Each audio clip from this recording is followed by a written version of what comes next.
இந்த ஆலயத்தின் வரலாறு தெரியுமா? ஒரு மன்னரின் கனவில் தோன்றி அவரது மகளுக்கு மீண்டும் கண் பார்வை கொடுத்த தாயின் உண்மைக் கதை இது. 1680ஆம் ஆண்டு தஞ்சையை ஆண்ட மன்னர் வெங்கோஜி சமயபுரம் மாரியம்மனை தரிசித்துவிட்டு அங்கேயே இரவு தங்கினார். அன்றிரவு அவரது கனவில் அன்னை மாரியம்மன் தோன்றினாள்.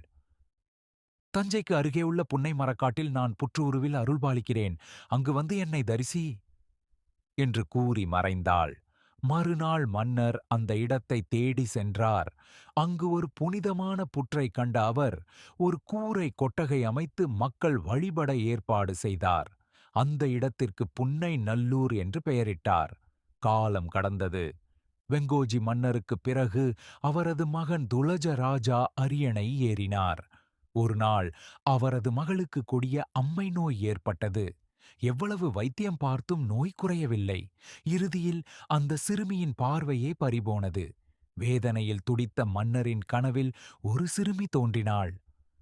"உன் மகளுடன் என் சன்னதிக்கு வா" என்று கூறிவிட்டு மறைந்தாள். அப்போது மன்னருக்கு புரிந்தது. அந்த சிறுமி வேறு யாருமல்ல, புன்னை நல்லூர் மாரியம்மன். மறுநாள் மகளை அழைத்துக் கொண்டு அன்னையின் சன்னதிக்கு சென்றார். தீபம் ஏற்றி கண்களில் கண்ணீருடன் அன்னையிடம் மன்றாடினார். அப்போது மின்னல் போல ஒரு தெய்வீக ஒளி தோன்றி அவரது மகளை சென்றடைந்தது. அடுத்த நொடியே பார்வையை இழந்திருந்த அந்த சிறுமி மீண்டும் கண்களைத் திறந்தாள். அன்னையின் அருளால் மகள் குணமடைந்ததைக் கண்டு மன்னர் ஆனந்தக் கண்ணீர் வடித்தார். அதே இடத்தில் அன்னைக்கு அழகிய ஆலயம் கட்டினார்.